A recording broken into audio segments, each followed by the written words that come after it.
Okay, so Horse Girl, you've got this big break there in the middle, and you learn to outline, which is amusing to me, that you start off in the Groundlings and improvisational theater, and then of course you learn to put on a show quickly over the course of a week. But now you're strictly you're a pantser. It sounds like all the way.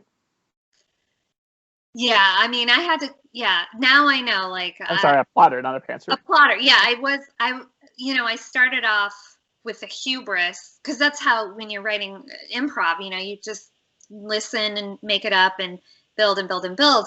But with a book, I have found that I definitely need to be a plotter, and I'd like to. You're gonna have to go through the struggle of the story, either at some point, one way or the other, and I'd rather figure that out, go through the struggle at the beginning, and then when I'm writing, have the freedom to just play. And if something needs to change, great. But if I don't know, I can pull up my outline and say, okay, this is what needs to happen.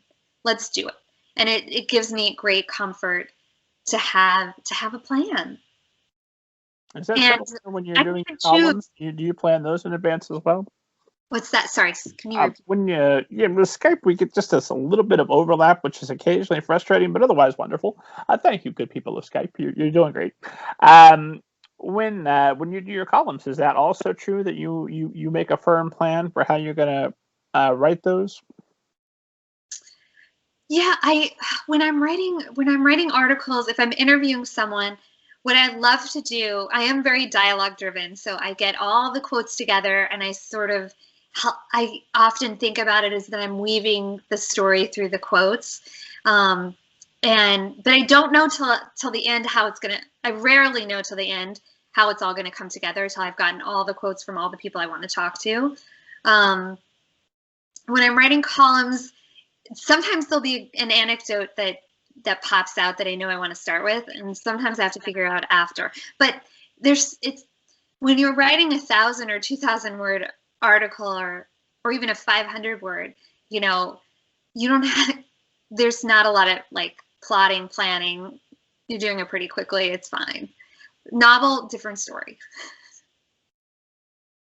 So, how does your writing process differ then? Are you still kind of improvising and acting things out a little bit? And I assume this has to be very different from Flamingo Sisters, which we'll get to since you're writing an actual performance.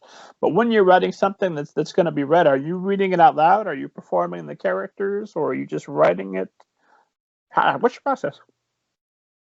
Yeah, I definitely will read the dialogue out loud. I don't have to say it out loud before I write it down. I can write directly from my mind, but then I will definitely read it out loud to make sure that it sounds authentic and that the character voices are different and that everybody doesn't sound exactly the same. And I also, there was something I learned early on in a Groundlings writing class. There was an exercise we would do, which was just, and this is similar to morning pages, but there would be a writing prompt and you were just meant to write without judgment, without crossing out. Or we do 10 jokes. Like if you get stuck, you just have to write a list of 10 jokes. Don't stop, go, go, go. Or like 10 types of cereal or whatever it was, just to free your brain up. And so when I'm writing a book, a section, a chapter, a passage, and I get stuck, it helps to just say, okay, you're going to write something down. Just write something. We're not going to judge. Let's get it out and see what tumbles out of there. You have to start somewhere, and sometimes that's a great way to do it. It's like just dumping whatever comes out onto the page and then finding that, oh, that's the piece of gold. I'm going to run with that.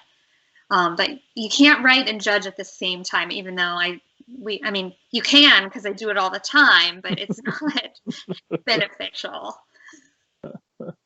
Yeah, no, I do it too, but I agree with you. In an ideal world, I wouldn't. Right. Yeah, it's so easy to say.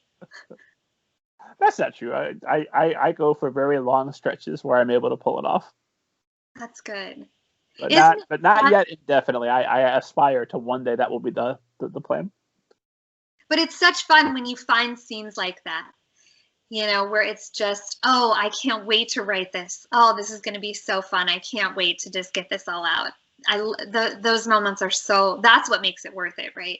So I remember one of the chapters I really loved writing the first chapter of Horse Girl, but there's a later chapter about a Halloween parade, and I was just where the kids dress up their horses in elaborate costumes, and there's all kinds of like wardrobe malfunctions and crazy things happen, and I was just so excited to write that chapter. It was really fun. It was almost like a special episode of a TV show, like right in the middle of the book. That's true. The Halloween episode, I love it. Yeah. So yes, I've become more disciplined because of book writing, for sure, in terms of outlining and planning.